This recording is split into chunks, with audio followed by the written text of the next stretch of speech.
اپنے آپ کو، اپنی اولاد کو ہر قسم کے حسد، ہر قسم کی نظر اور ہر قسم کے جادو سے بچانے کے لیے ان اذکار کی پابندی کیجیے، صبح و شام کے اذکار کی پابندی کیجیے۔ رسول اللہ صلی اللہ علیہ وسلم کے پاس جبریل امین کی آمد ہوئی، دیکھا تو رسول اللہ صلی اللہ علیہ وسلم کچھ پریشان ہے، تو جبریل امین کہنے لگے ارا فی وجہک الغم، میں دیکھ رہا ہوں کہ آپ کچھ پریشان ہیں۔ قال نعم، جی ہاں، ہما ریحانتائی، جن کے بارے میں فرمایا یہ حسن و حسین یہ میرے دونوں پھول ہیں اور دونوں ہی بیمار پڑے ہیں۔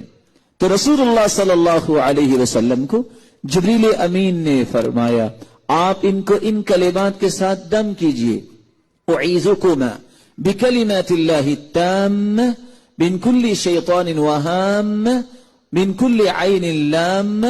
رسول اللہ صلی اللہ علیہ وسلم نے ان کلمات کے ساتھ حسن و حسین کو دم کیا، فقام یلعبان، وہ دونوں اٹھے اور کھیلنے لگ گئے۔ صحت کو برقرار رکھنے کے لیے، اس کو شیطانی اور انسانی ہر قسم کی ایذا سے بچانے کے لیے مجھے صبح و شام اپنے بچوں کو یہ دم کرنا چاہیے۔